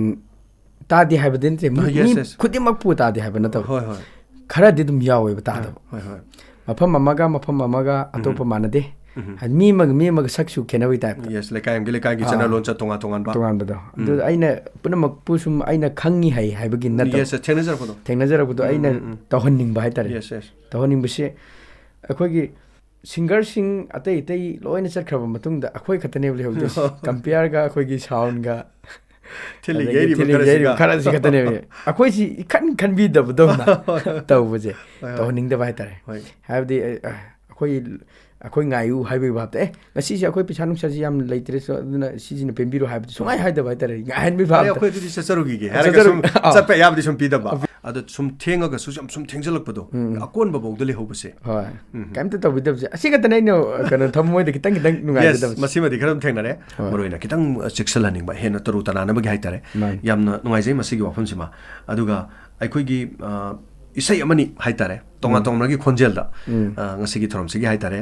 ꯌꯥꯝꯅ ꯃꯔꯨꯑꯣꯏꯕꯁꯤ ꯃꯤꯃꯤꯛ ꯈꯔ ꯑꯗꯒꯤ ꯏꯁꯩ ꯈꯔ ꯇꯧꯖꯒꯦ ꯑꯗꯨꯒ ꯑꯩꯈꯣꯏꯅ ꯄꯥꯝꯖꯕ ꯗꯥꯏꯂꯣꯛ ꯑꯃꯁꯨ ꯇꯧꯍꯟꯖꯅꯤꯡꯕ ꯂꯩꯖꯔꯤ ꯔꯦꯗꯤꯑꯣꯁꯤꯕꯨ ꯇꯥꯕꯤꯔꯤꯕ ꯃꯌꯥꯝꯗ ꯑꯩꯈꯣꯏ ꯒꯣꯕꯤꯟꯗꯥꯁꯀꯤ ꯇꯣꯉꯥꯟꯕ ꯁꯤꯒꯨꯝꯕꯁꯤ ꯃꯌꯥꯝꯗ ꯑꯝꯇ ꯈꯪꯗꯅ ꯂꯩꯔꯕꯅꯤ ꯑꯗꯨꯕꯨ ꯏꯅꯧ ꯅꯧꯕ ꯐ꯭ꯔꯦꯁ ꯃꯍꯥꯎ ꯑꯝꯇ ꯄꯤꯅꯅꯕꯒꯤ ꯍꯥꯏꯇꯥꯔꯦ ꯑꯩꯈꯣꯏꯒꯤ ꯁ꯭ꯋꯥꯃꯤ ꯀꯨꯃꯥꯔꯒꯤ ꯅꯪꯅ ꯃꯤꯒꯤ ꯑꯣꯏꯈꯤꯕꯗ ꯑꯁꯨꯝꯅ ꯇꯧꯕ ꯏꯁꯩꯁꯦ ꯀꯔꯤꯒꯨꯝꯕ ꯑꯩꯈꯣꯏꯒꯤ ꯍꯦꯛꯇ ꯑꯩꯈꯣꯏꯅ ꯈꯨꯗꯛꯇ ꯁꯦꯝꯖꯟꯕꯅꯤꯀꯣ ꯃꯁꯦ ꯍꯥꯟꯅꯗꯤ ꯇꯣꯉꯥꯟꯕꯗ ꯇꯥꯕꯤꯈ꯭ꯔꯦ ꯁꯣꯔꯤ ꯁꯦꯟꯖꯝꯅꯒ ꯅꯪꯅ ꯃꯤꯒꯤ ꯑꯣꯏꯈꯤꯕꯗ ꯁꯤꯒꯤ ꯏꯁꯩꯁꯦ ꯀꯔꯤꯒꯨꯝꯕꯗ ꯀꯔꯤꯒꯨꯝꯕ ꯁꯣꯔꯤ ꯁꯤꯟꯖꯝꯅ ꯁꯛꯑꯝꯕ ꯇꯥꯔꯒꯗꯤ ꯃꯍꯥꯛꯀꯤ ꯈꯣꯟꯊꯣꯛꯇ ꯀꯃꯥꯏꯅ ꯁꯛꯄ ꯌꯥꯏ ꯃꯌꯥꯝꯗ ꯌꯥꯝ ꯐ꯭ꯔꯦꯁ ꯑꯣꯏꯕ ꯃꯍꯥꯎ ꯑꯃꯈꯛꯇꯪ ꯑꯣꯏꯕ ꯃꯑꯣꯡꯗ ꯑꯝꯇ ꯌꯥꯏ ꯁꯤ ꯑꯗꯨ ꯌꯥꯝꯅꯗꯤ ꯂꯨꯕ ꯄꯣꯠꯅꯤꯁꯦ ꯍꯣꯏ ꯃꯔꯝꯗꯤ ꯈꯨꯗꯛꯁꯨꯅꯤ ꯍꯥꯟꯅꯁꯨ ꯁꯥꯟꯅꯔꯛꯄ ꯅꯠꯇꯦ ꯍꯣꯏ ꯑꯗꯨ ꯈꯤꯇꯪ ꯈꯣꯟꯖꯦꯜꯗꯨ ꯃꯥꯟꯕ꯭ꯔꯥ ꯍꯥꯏꯗꯨ ꯀꯔꯤꯒꯨꯝꯕ ꯍꯥꯏꯕꯤꯔꯛꯑꯒꯗꯤ ꯃꯁꯤꯕꯨ ꯉꯝꯃꯤ ꯉꯝꯗꯦ ꯑꯗꯨ ꯇꯦꯁ ꯑꯃ ꯍꯥꯏꯇꯥꯔꯦ ꯍꯣꯏ ꯃꯁꯤꯃꯛꯅ ꯌꯥꯝ ꯀꯟꯅ ꯑꯩꯈꯣꯏꯅ ꯀꯩꯅꯣ ꯇꯧꯖꯕꯩ ꯅꯠꯇꯦ ꯂꯥꯏꯕꯛ ꯆꯥꯡ ꯌꯦꯡꯉꯁꯤ ꯍꯥꯏꯇꯥꯔꯦ ꯅꯪꯅ ꯃꯤꯒꯤ ꯑꯣꯏꯈꯤꯕꯗ ꯍꯣ ꯍꯣ ꯍꯣ ꯍꯣ ꯍꯣ ꯍꯥ ꯍꯥ ꯍꯥ ꯅꯪꯅ ꯃꯤꯒꯤ ꯑꯣꯏꯈꯤꯕꯗ ꯑꯩꯗꯤ ꯅꯪꯕꯨ ꯌꯦꯡꯕ ꯉꯝꯍꯧꯔꯣꯏ ꯑꯩꯅ ꯃꯤꯒꯤ ꯑꯣꯏꯈꯤꯕꯗꯗꯤ ꯑꯩꯅ ꯃꯤꯒꯤ ꯑꯣꯏꯈꯤꯕꯗꯗꯤ ꯅꯪꯗꯤ ꯑꯩꯕꯨ ꯌꯦꯡꯕ ꯉꯝꯍꯧꯒꯗꯔꯥ ꯅꯪꯗꯤ ꯑꯩꯕꯨ ꯌꯦꯡꯕ ꯉꯝꯍꯧꯒꯗꯔꯥ ꯁꯨꯃꯥꯏꯅ ꯁꯝꯗꯧ ꯃꯥꯜꯂꯦ ꯌꯥꯝꯅ ꯐꯖꯈ꯭ꯔꯦ ꯌꯥꯝꯅ ꯐꯖꯅ ꯃꯥꯟꯈ꯭ꯔꯦ ꯍꯥꯏꯇꯥꯔꯦ ꯗꯦꯟ ꯃꯊꯪꯗ ꯑꯃꯨꯛ ꯁꯤꯒꯤ ꯃꯌꯦꯛꯁꯤꯃꯛꯇꯗ ꯑꯇꯣꯞꯄ ꯀꯅꯥꯒꯤ ꯑꯃꯨꯛ ꯁꯛꯄꯤꯅꯤꯡꯉꯤ ꯈꯣꯟꯖꯦꯜꯁꯦ ꯆꯞ ꯃꯥꯟꯅꯕ ꯑꯃꯗ ꯑꯇꯣꯞꯄ ꯌꯥꯝ ꯀꯟꯅ ꯃꯇꯧ ꯇꯝꯂꯤꯕꯁꯤꯡꯗꯣ ꯑꯩꯈꯣꯏ ꯔꯟꯕꯤꯔꯅꯒ ꯁꯛꯑꯃꯒꯗꯤ ꯀꯃꯥꯏꯅ ꯇꯧꯔꯝꯕ ꯌꯥꯏ ꯌꯦꯡꯉꯁꯤ ꯍꯣꯏ ꯃꯇꯦꯛ ꯑꯃ ꯌꯦꯡꯒꯦ ꯍꯣꯏ ꯅꯪꯗꯤ ꯅꯪꯅ ꯃꯤꯒꯤ ꯑꯣꯏꯈꯤꯕꯗ ꯅꯪꯅ ꯃꯤꯒꯤ ꯑꯣꯏꯈꯤꯕꯗ ꯑꯩꯗꯤ ꯅꯪꯕꯨ ꯌꯦꯡꯕ ꯉꯝꯍꯧꯔꯣꯏ ꯑꯩꯅ ꯃꯤꯒꯤ ꯑꯣꯏꯈꯤꯕꯗꯗꯤ ꯑꯩꯅ ꯃꯤꯒꯤ ꯑꯣꯏꯈꯤꯕꯗꯗꯤ ꯅꯪꯗꯤ ꯑꯩꯕꯨ ꯌꯦꯡꯕ ꯉꯝꯍꯧꯒꯗꯔꯥ ꯅꯪꯗꯤ ꯑꯩꯕꯨ ꯌꯦꯡꯕ ꯉꯝꯍꯧꯒꯗꯔꯥ ꯁꯨꯃꯥꯏꯅ ꯉꯥꯡꯗꯧ ꯃꯥꯜꯂꯦ ꯌꯥꯝꯅ ꯐꯖꯈ꯭ꯔꯦ ꯁꯤꯁꯨ ꯑꯗꯨꯝ ꯌꯥꯝ ꯃꯥꯜꯂꯦꯀꯣ ꯑꯗꯨꯒ ꯃꯁꯤ ꯅꯠꯇꯕ ꯑꯇꯣꯞꯄ ꯇꯣꯉꯥꯟ ꯇꯣꯉꯥꯟꯕ ꯁꯥꯕꯤꯔꯛꯄꯁꯦ ꯑꯩꯈꯣꯏ ꯕꯤ ꯀꯨꯟꯖꯕꯤꯍꯥꯔꯤꯒꯤ ꯀꯔꯤꯁꯤꯗ ꯈꯨꯗꯣꯡ ꯆꯥꯒꯗꯧꯔꯤꯕ꯭ꯔꯥ ꯁꯤ ꯌꯥꯏ ꯃꯇꯥꯡꯗ ꯌꯦꯡꯕ ꯌꯦꯡꯒꯦ ꯇꯦꯁ ꯌꯦꯡꯒꯦ ꯑꯣꯖꯥ ꯕꯤ ꯀꯨꯟꯖꯣꯏꯔꯤꯟ ꯁꯥꯗꯤ ꯁꯤ ꯐꯖꯅꯤ ꯍꯣꯏ ꯅꯪꯅ ꯃꯤꯒꯤ ꯑꯣꯏꯈꯤꯕꯗ ꯅꯪꯅ ꯃꯤꯒꯤ ꯑꯣꯏꯈꯤꯕꯗ ꯑꯩꯗꯤ ꯅꯪꯕꯨ ꯌꯦꯡꯕ ꯉꯝꯍꯧꯔꯣꯏ ꯑꯩꯅ ꯃꯤꯒꯤ ꯑꯣꯏꯈꯤꯕꯗꯗꯤ ꯑꯩꯅ ꯃꯤꯒꯤ ꯑꯣꯏꯈꯤꯕꯗꯗꯤ ꯅꯪꯗꯤ ꯑꯩꯕꯨ ꯌꯦꯡꯕ ꯉꯝꯍꯧꯒꯗꯔꯥ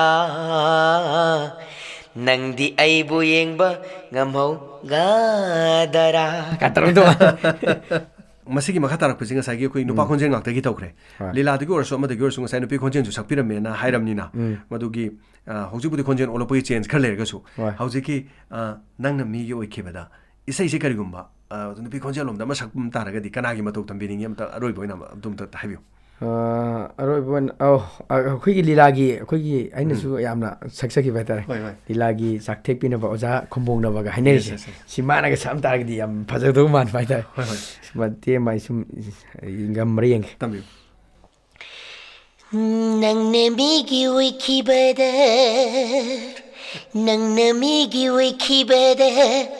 ꯑꯩꯗꯤ ꯅꯪꯕꯨ ꯌꯦꯡꯕ ꯉꯝꯍꯧꯔꯣꯏ ꯑꯩꯅ ꯃꯤꯒꯤ ꯑꯣꯏꯈꯤꯕꯗꯗꯤ ꯑꯩꯅ ꯃꯤꯒꯤ ꯑꯣꯏꯈꯤꯕꯗꯗꯤ ꯅꯪꯗꯤ ꯑꯩꯕꯨ ꯌꯦꯡꯕ ꯉꯝꯍꯧꯒꯗꯔꯥ ꯅꯪꯗꯤ ꯑꯩꯕꯨ ꯌꯦꯡꯕ ꯉꯝꯍꯧꯒꯗꯔꯦ ꯁꯥꯏꯅ ꯈꯤꯇꯪꯗꯤ ꯅꯨꯡꯉꯥꯏꯗꯧ ꯃꯥꯜꯂꯦ ꯌꯥꯝ ꯐꯖꯩ ꯃꯁꯤ ꯑꯩꯈꯣꯏ ꯀꯅꯥꯝꯇꯕꯨ ꯁꯤꯊꯖꯕ ꯅꯠꯇꯦ ꯍꯣꯏ. ꯃꯈꯣꯏꯒꯤ ꯑꯗꯨꯝ ꯐ꯭ꯂꯦꯕꯔꯗꯨ ꯈꯔ ꯈꯔ ꯂꯧꯖꯕꯅꯤ ꯍꯥꯏꯇꯥꯔꯦ ꯍꯣꯏ, ꯍꯣꯏ. ꯃꯍꯥꯎꯗꯣ ꯏꯀꯥꯏ ꯈꯨꯝꯅꯖꯕꯅꯤ ꯌꯥꯝꯅ ꯁꯦꯡꯅ ꯍꯥꯏꯔꯀꯥꯟꯗ ꯃꯈꯣꯏꯕꯨ ꯃꯇꯧ ꯇꯝꯕ ꯐꯪꯖꯕ ꯌꯣꯛꯈꯠꯆꯕꯅꯤ. ꯃꯈꯣꯏꯕꯨ ꯃꯇꯧ ꯇꯝꯕ ꯐꯪꯖꯕꯁꯦ ꯍꯣꯏ. ꯗꯦꯟ ꯃꯁꯤꯒꯤ ꯃꯈꯥ ꯇꯥꯔꯛꯄꯗ ꯑꯃꯨꯛ ꯑꯩꯈꯣꯏꯅ ꯈꯪꯍꯟꯖꯅꯤꯡꯕ ꯗꯥꯏꯃꯟ ꯔꯦꯗꯤꯑꯣꯒꯤ ꯃꯥꯏꯀꯩꯗꯒꯤ ꯑꯩꯈꯣꯏꯅ ꯗꯥꯏꯂꯣꯛ ꯑꯃꯈꯛ ꯍꯥꯏꯇꯥꯔꯦ ꯎꯔꯤꯔꯩ ꯃꯥꯙꯕꯤ ꯑꯩꯈꯣꯏ ꯃꯥꯙꯕꯤꯒꯅ ꯍꯥꯏꯅꯕ ꯁꯤꯒꯤꯗ ꯗꯣꯛꯇꯔ ꯀꯃꯜꯒꯤ ꯑꯁꯤꯒꯨꯝꯕ ꯐꯖꯈ꯭ꯔꯕ ꯍꯥꯏꯇꯥꯔꯦ ꯑꯊꯦꯡꯕ ꯑꯍꯤꯡꯗ ꯄꯨꯈ꯭ꯔꯤ ꯃꯄꯥꯜ ꯑꯁꯤꯗ ꯍꯧꯔꯤꯕ ꯂꯩꯍꯥꯎ ꯄꯥꯝꯕꯤ ꯑꯗꯨꯗ ꯇꯣꯡꯗꯨꯅ ꯈꯣꯡꯕ ꯀꯣꯀꯤꯜ ꯑꯗꯨ ꯑꯩꯅꯤ ꯍꯥꯏꯅ ꯈꯟꯕꯤꯌꯨ ꯌꯥꯝꯅ ꯐꯖꯕ ꯗꯥꯏꯂꯣꯛ ꯑꯃꯈꯛꯅꯤ ꯃꯁꯤ ꯗꯥꯏꯂꯣꯛꯁꯤ ꯀꯔꯤꯒꯨꯝꯕ ꯑꯩꯈꯣꯏ ꯒꯣꯕꯤꯟꯗꯥꯁꯅ ꯇꯣꯉꯥꯟ ꯇꯣꯉꯥꯟꯕ ꯃꯅꯤꯄꯨꯔꯒꯤ ꯂꯩꯔꯤꯕ ꯑꯩꯈꯣꯏꯒꯤ ꯑꯐꯥꯎꯕ ꯑꯣꯖꯥꯁꯤꯡ ꯍꯥꯏꯇꯥꯔꯦ ꯑꯣꯖꯥ ꯃꯌꯥꯝꯁꯤꯒꯤ ꯃꯇꯧ ꯇꯝꯕꯤꯔꯤꯕꯁꯤꯡꯁꯤꯒꯤ ꯈꯣꯟꯖꯦꯜꯗ ꯇꯝꯕꯤꯔꯝꯕ ꯇꯥꯔꯒꯗꯤ ꯃꯁꯤ ꯀꯔꯝꯍꯥꯏꯅ ꯇꯝꯕꯤꯒꯅꯤ ꯃꯌꯥꯝꯗ ꯑꯝꯇ ꯃꯁꯤꯒꯤ ꯐ꯭ꯂꯦꯕꯔꯁꯤ ꯄꯤꯍꯟꯅꯤꯡꯉꯤ ꯃꯌꯥꯝꯗ ꯑꯝꯇ ꯃꯁꯤꯒꯤ ꯅꯨꯡꯉꯥꯏꯕꯁꯤ ꯄꯤꯍꯟꯅꯤꯡꯉꯤ ꯑꯍꯥꯟꯕꯗ ꯑꯩꯈꯣꯏꯒꯤ ꯀꯥꯏꯀꯨꯅ ꯍꯥꯏꯔꯒꯗꯤ ꯃꯗꯨ ꯈꯨꯗꯣꯡꯆꯥꯕꯁꯤ ꯀꯔꯝꯍꯥꯏꯅ ꯂꯩꯔꯝꯒꯅꯤ ꯑꯗꯨ ꯗꯥꯏꯂꯣꯛꯁꯤ ꯀꯥꯎꯒꯗꯕ ꯂꯩꯔꯒꯁꯨ ꯑꯩꯈꯣꯏꯗ ꯆꯦ ꯃꯆꯦ ꯑꯃꯗꯤ ꯂꯩꯖꯔꯦ ꯁꯤ ꯑꯩꯈꯣꯏꯒꯤ ꯑꯊꯦꯡꯕ ꯑꯍꯤꯡꯗ ꯄꯨꯈ꯭ꯔꯤ ꯃꯄꯥꯜ ꯑꯁꯤꯗ ꯍꯧꯔꯤꯕ ꯂꯩꯍꯥꯎ ꯄꯥꯝꯕꯤ ꯑꯗꯨꯗ ꯇꯣꯡꯗꯨꯅ ꯈꯣꯡꯕ ꯀꯣꯀꯤꯜ ꯑꯗꯨ ꯑꯩꯅꯤ ꯍꯥꯏꯅ ꯈꯟꯕꯤꯌꯨ ꯃꯁꯤꯁꯦ ꯀꯥꯏꯀꯨꯅꯒ ꯍꯥꯏꯔꯝ ꯇꯥꯔꯒꯗꯤ ꯁꯨꯃꯥꯏꯅ ꯍꯥꯏꯔꯝꯗꯧ ꯃꯥꯜꯂꯦ ꯑꯊꯦꯡꯕ ꯑꯍꯤꯡꯗ ꯄꯨꯈ꯭ꯔꯤ ꯃꯄꯥꯟꯗ ꯍꯧꯔꯤꯕ ꯂꯩꯍꯥꯎ ꯄꯥꯝꯕꯤꯗ ꯇꯣꯡꯗꯨꯅ ꯈꯣꯡꯂꯤꯕ ꯀꯣꯀꯤꯜꯁꯦ ꯑꯩ ꯍꯥꯟꯅ ꯈꯟꯕꯤꯌꯨ ꯍꯣꯏ ꯑꯩ ꯍꯥꯟꯅ ꯈꯟꯕꯤꯌꯨꯅꯦ ꯌꯥꯔꯦ ꯌꯥꯝ ꯅꯨꯡꯉꯥꯏꯖꯔꯦ ꯁꯤꯃ ꯂꯩꯖꯔꯦ ꯑꯗꯨꯒ ꯑꯩꯈꯣꯏꯒꯤ ꯁꯤꯒꯤ ꯗꯥꯏꯂꯣꯒꯁꯤꯗ ꯑꯇꯣꯞꯄ ꯑꯥꯔꯇꯤꯁ ꯑꯃꯅ ꯍꯥꯏꯇꯥꯔꯦ ꯃꯁꯤꯒꯤ ꯈꯣꯟꯖꯦꯜꯁꯤ ꯑꯃꯨꯛ ꯇꯝꯕꯤꯔꯝꯃꯒꯗꯤ ꯀꯅꯥ ꯑꯩꯈꯣꯏ ꯉꯁꯥꯏꯗꯒꯤ ꯌꯥꯝꯅ ꯇꯝꯍꯟꯖꯅꯤꯡꯕ ꯈꯣꯟꯖꯦꯜꯗ ꯂꯩꯔꯤ ꯑꯩꯈꯣꯏꯒꯤ ꯃꯥ ꯃꯁꯨꯀꯅꯤ ꯁꯥꯕꯁꯨ ꯑꯗꯨꯝ ꯐꯥꯎꯈꯤ ꯍꯥꯏꯇꯥꯔꯦ ꯃꯥ ꯃꯁꯨꯀꯤꯅꯤꯅꯦꯒ ꯍꯥꯏꯔꯝꯃꯒꯗꯤ ꯑꯗꯒꯤ ꯗꯨꯔꯖꯣꯙꯣꯅꯒ ꯍꯥꯏꯔꯝꯃꯒꯗꯤꯒ ꯍꯥꯏꯕꯒꯤ ꯇꯣꯉꯥꯟ ꯇꯣꯉꯥꯟꯕ ꯑꯃꯅꯤꯁꯦ ꯃꯁꯤ ꯈꯨꯗꯣꯡꯆꯥꯕꯁꯤ ꯑꯝꯇ ꯂꯧꯕꯤꯌꯨ ꯃꯔꯤ ꯃꯔꯤ ꯍꯦꯛꯇ ꯇꯧꯕꯤꯌꯨ ꯌꯥꯏ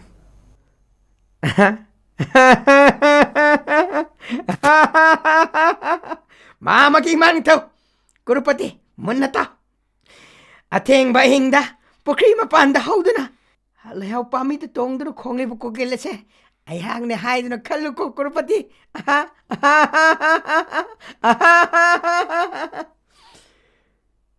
Mama.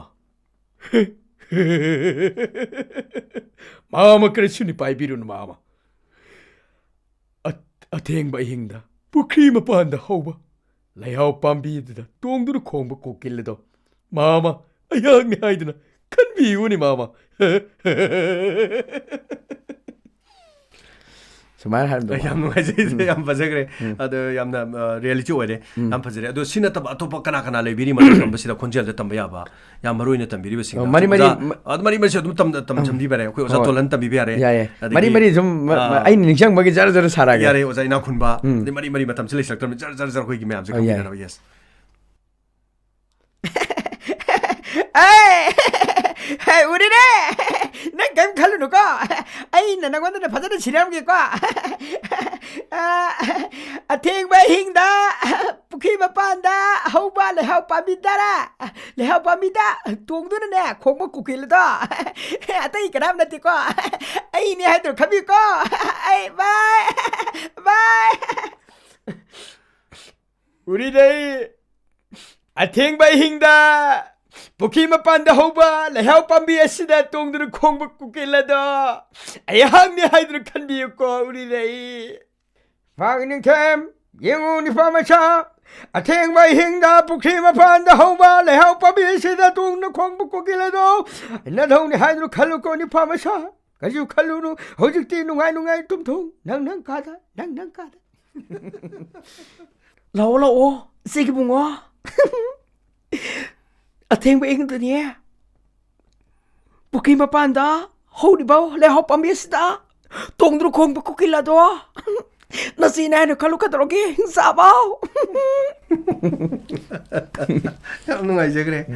ꯌꯥꯝꯅ ꯄꯔꯐꯦꯛ ꯑꯣꯏꯔꯦ ꯍꯥꯏꯇꯥꯔꯦ ꯑꯗꯩ ꯀꯅꯥ ꯆꯤꯊꯕꯤꯔꯤꯁꯤꯗ ꯑꯩꯈꯣꯏꯒꯤ ꯇꯣꯉꯥꯟꯕ ꯃꯍꯥꯎ ꯑꯃ ꯍꯥꯏꯇꯥꯔꯦ ꯌꯥꯝ ꯐꯪꯖꯔꯦ ꯑꯩꯈꯣꯏꯅ ꯃꯐꯝꯁꯤꯗ ꯂꯥꯛꯆꯔꯀꯥꯟꯗ ꯑꯩꯈꯣꯏꯅ ꯍꯦꯛꯇ ꯋꯥꯍꯩꯁꯤꯃ ꯁꯤꯟꯖꯔꯒ ꯍꯥꯏꯇꯥꯔꯦ ꯑꯗꯨꯒ ꯀꯅꯥ ꯆꯤꯊꯕꯤꯕ ꯂꯩꯔꯤ ꯇꯧꯕꯤꯅꯤꯡꯕ ꯑꯇꯩ ꯁꯥꯕ ꯉꯝꯕ ꯃꯌꯥꯝꯕꯨꯗꯤ ꯂꯩꯕꯤꯔꯝꯒꯅꯤ ꯑꯗꯨꯒ ꯗꯥꯕꯣꯅꯤꯅꯒ ꯍꯥꯏꯔꯝꯃꯗꯤ ꯑꯩꯈꯣꯏꯒꯤ ꯕꯣꯅꯤꯅꯒ ꯍꯥꯏꯔꯒꯗꯤ ꯌꯦꯁ ꯌꯥꯝꯅ Isan nang kem khalunu. Nang nabung lakhani. Nang nabung lakhrasu ai haramge nang munta. Atheng ba hingda pukri mapanda hauba lehaw pambi aduda tongdu khongiba kokilado. Nabung ngai ne khalu. Yani ko. ꯌꯥꯝ ꯅꯨꯡꯉꯥꯏꯖꯔꯦ ꯃꯊꯪꯗ ꯇꯝꯕꯤꯗꯣꯏꯁꯦ ꯀꯅꯥꯅꯦꯕ ꯑꯩꯈꯣꯏ ꯌꯥꯝꯕ ꯔꯇꯟ ꯍꯣꯏ ꯔꯇꯟ ꯑꯩꯈꯣꯏꯒꯤ ꯃꯨꯈꯥꯏꯒ ꯍꯥꯏꯔꯒ ꯑꯩꯈꯣꯏꯒꯤ ꯃꯃꯤꯡ ꯆꯠꯂꯤ ꯃꯨꯈꯥꯏ ꯁꯥꯕꯁꯦ ꯃꯥꯅ ꯍꯥꯏꯔꯛꯄꯁꯤ ꯌꯥꯝꯅ ꯇꯣꯉꯥꯟꯕ ꯃꯑꯣꯡꯗ ꯍꯥꯏꯔꯛꯇꯧ ꯃꯥꯟꯕ ꯑꯩꯈꯣꯏꯒꯤ ꯍꯧꯔꯛꯄꯩꯁꯦ ꯂꯞꯀ ꯇꯧꯔꯒ ꯍꯥꯏꯔꯛꯇꯧ ꯃꯥꯜꯂꯒ ꯄꯜꯂꯞꯀ ꯇꯧꯔ ꯇꯧꯕꯁꯦ ꯌꯥꯝ ꯐꯖꯕꯅꯤ ꯃꯥꯏ ꯁ꯭ꯇꯥꯏꯜꯁꯦ ꯍꯧꯔꯛꯀꯗꯣꯏꯁꯦ ꯃꯥꯒꯤ ꯐꯣꯟ ꯇꯧꯕꯒꯤ ꯅꯤꯌꯣꯝ ꯑꯃ ꯂꯩꯗꯅ ꯃꯥꯒꯤ ꯕꯦꯠꯀꯤ ꯍꯧꯅꯕꯤ ꯍꯣꯏ ꯍꯜꯂꯣ ꯀꯥꯏꯝꯇ ꯈꯜꯂꯨꯅꯨ ꯑꯩ ꯁꯣꯏꯗꯅꯃꯛꯀꯤ ꯑꯗꯣꯝꯗ ꯂꯥꯛꯆꯒꯦ ꯅꯨꯡꯗꯥꯡ ꯑꯊꯦꯡꯕ ꯑꯍꯤꯡꯗ ꯄꯨꯈ꯭ꯔꯤ ꯃꯄꯥꯟꯗ ꯍꯧꯔꯤꯕ ꯂꯩꯍꯥꯎꯗꯨꯗ ꯇꯣꯡꯉꯒ ꯈꯣꯡꯉꯤ ꯀꯨꯀꯤꯜꯗ ꯑꯩꯅꯦꯅ ꯈꯜꯂꯣ ꯅꯪ ꯑꯩꯅ ꯍꯥꯏꯈꯤꯕ ꯁꯦꯟꯐꯝꯗ ꯄꯣꯔꯛꯑꯣ ꯍꯥꯏꯔꯛꯇꯧ ꯃꯥꯜꯂꯦ ꯈ꯭ꯋꯥꯏꯗꯣ ꯌꯥꯝ ꯅꯨꯡꯉꯥꯏꯖꯔꯦ ꯒꯨꯝꯗꯥꯁ ꯑꯩꯈꯣꯏ ꯇꯣꯉꯥꯟꯕ ꯈꯣꯟꯖꯦꯜꯁꯤꯡ ꯑꯃꯗꯤ ꯍꯧꯖꯤꯛ ꯐꯥꯎꯕꯗ ꯀꯔꯝꯅ ꯍꯧꯔꯛꯄꯒꯦ ꯍꯥꯏꯕꯁꯤꯒꯤ ꯋꯥꯔꯤꯁꯨ ꯑꯩꯈꯣꯏꯅ ꯈꯔ ꯈꯪꯖꯔꯦ ꯑꯗꯨ ꯏꯁꯥꯁꯤ ꯈ꯭ꯋꯥꯏꯗꯒꯤ ꯄꯥꯝꯕ ꯃꯆꯨ ꯀꯔꯤ ꯃꯆꯨꯅꯣ ꯏꯁꯥꯅ ꯄꯥꯝꯕꯤꯕ ꯃꯆꯨꯁꯦ ꯑꯩꯅ ꯄꯥꯝꯕ ꯃꯆꯨꯁꯤ ꯄꯥꯛꯅꯗꯤ ꯂꯩꯇꯦ ꯑꯩ ꯏꯍꯥꯟꯕꯗ ꯑꯉꯥꯡ ꯑꯣꯏꯔꯤꯉꯩꯗ ꯑꯩ ꯌꯥꯝ ꯄꯥꯝꯒꯜꯂꯦ ꯍꯥꯏꯕꯁꯦ ꯑꯩꯁꯤ ꯃꯤꯅ ꯑꯗꯨ ꯐꯠꯇꯦ ꯑꯗꯨ ꯊꯥꯗꯣꯛꯑꯅ ꯍꯥꯏ ꯑꯩ ꯑꯃꯨꯕ ꯗ꯭ꯔꯦꯁꯁꯦ ꯌꯥꯝ ꯄꯥꯝꯕ ꯑꯃꯨꯕ ꯕ꯭ꯂꯦꯛꯁꯦ ꯑꯗꯣ ꯕ꯭ꯂꯦꯛꯁꯤ ꯐꯠꯇꯦ ꯀꯥꯏ ꯁꯨꯝ ꯍꯥꯏꯅꯕ ꯑꯗꯨꯗꯩꯗꯤ ꯑꯗꯣ ꯃꯁꯤ ꯍꯣꯏ ꯏꯄꯥ ꯏꯄꯨꯒꯤ ꯑꯍꯜ ꯂꯃꯟ ꯁꯨꯝ ꯍꯥꯏꯕꯒꯤ ꯋꯥꯅꯤ ꯑꯗꯣ ꯀꯂꯔꯁꯤ ꯀꯂꯔꯅꯤ ꯄꯥꯝꯖꯕꯗꯣ ꯍꯥꯏꯇꯥꯔꯦ ꯑꯗꯨ ꯑꯩꯅ ꯍꯧꯖꯤꯛꯇꯤ ꯄꯥꯝꯈꯤꯕꯁꯦ ꯑꯁꯦꯠꯄ ꯄꯨꯝꯅꯃꯛ ꯄꯥꯝꯃꯦ ꯂꯩꯔꯦ ꯃꯆꯨ ꯑꯁꯦꯡꯕꯁꯨ ꯂꯩꯇ꯭ꯔꯦ ꯏꯁꯩ ꯔꯥꯁꯤꯁꯤ ꯀꯔꯤꯅꯣ ꯑꯩ ꯔꯥꯁꯤꯁꯤ ꯁꯤꯡꯍꯥꯅꯦ ꯁꯤꯡꯍꯥ ꯑꯗ ꯌꯦꯛꯁꯤ ꯀꯩꯅꯣ ꯌꯦꯛꯁꯤ ꯑꯉꯣꯝ angom duga injang se karina pamna khoi meite injang da karina khwai pam sabi haw haw sabi bra karina hena khwai pamna sabi ge me amstigi asa in khwai pam je khoi uti se uti se khwai de pamna asang bo thong se asang uti se masi madum phasana best yam pamna sabi re ba aduga khwai de pam jada ba wafam ma hayu hargadi sana pamjada basi kari oina lobi ai hojik matamda ain hek pamda basi social gi oibo ibe kari obe ain khoi pamde na lobi pamda badi mem lere ko si pamde le do punna maki oina loi subsala kanda hek mi oiba mo oina humanity mo oina pamjada basi kari oibe pamjada basi ai sadadi ai hayon hai taragadi hujik chanari ba chanari binyom si thakha khangdaba mayam leidana adu katang pamjadri hai tare hoi masi thakha khara khangna chapiu hai basi tawi aduga saka khangdaba singse pamde pamjabada muk sengna haragadi hoji mayamna tongna basida yaraga lebo go si mayamna tor si yare haragadi kari ga mayamna tongna basida aya basi kari ne lobe pamjaba se kari ne no lobe aina pamjaba hai taragadi hoji si afaba purai ba leba ki afaba khaliba mayam si sender chongdan taw mayam singse afaba go akhal mayam akhoi de pibi ba mi mayam singse ai adum pamje hai tare moina afaba torok pujingse singum sina pamjabo re diamond radio sna kari gumba khoina wahang khang je komik oibo wafam ko hai tare thorongi helo selo kan sida isa da khanbi ki ba lebra hadi isa na karim oidri matamda isa ji nongo diamond radio do unagane ji phawi ki yaw gi bra sung phau de sung kang bu kang de ta seng kini ko komik oina hangjabo wa pani karai phawri matam da diamond thu leitri govinda su kai moidri adu bunga sidi unarare masi kari na no awon mani ahong mani purok libase isagi khongpham punsigi khongchatani laklibase matung da su aphaba sigumba kaya chama rak thokpo isnu myamgi thogol tobo ibiro aduga punsi sangna anai yaudana mai pakwa film adigi tongan myamgi thogol chapiri besing aduga mafam danga sai ngai nei ga haibadu ngai na da bu oirasanu adi yam nungai ba haitare myam yam nung sibiba myamgi maru longna chupi ba haitare ko artist moi bagi sigum mas mai paktana adu ima baba su ji dum leibiri haire taksare aduga akoi gi masi puno makse ima gi seba baba gi seba to bidra yamna matam sang myam gi seba to bungam bikho haibase diamond radio gi makai digi haijabaga loina na ngase studio de lingsin birak pasigi dama hana govindas pu thagchari ai gi makai digi chu ngasi gi diamond radio bu tabiriba mipum khudi mak chu thagat popong doksri ngasi akoina diamond radio se akoina yamna su kuina su tawjadri na tamon sai bi ko matam kuina sangna akoi gi suron singna maming lehoba mo orisano diamond radio si mayamna pungning thagot piu mayamna singsin biu national kangu singsu yam khat lakpa orisano habis ka loina asigi tabiriba singbusu andaga diamond radio su kai khomna uchari thagachari govindas mukana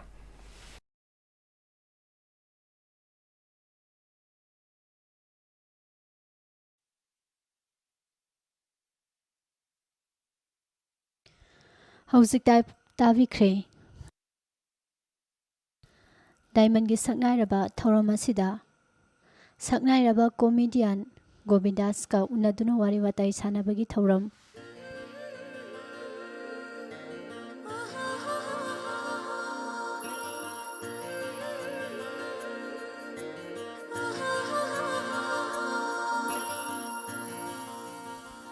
Makhal mathel kyagi thauram sing sandoktuna tahanjariba se 91.2 MHz ta sandokjariba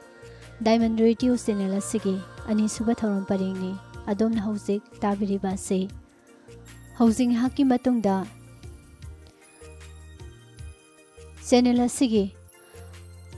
athengbada tabiriba singidama akhanana thamjariba makhal mathel gi sei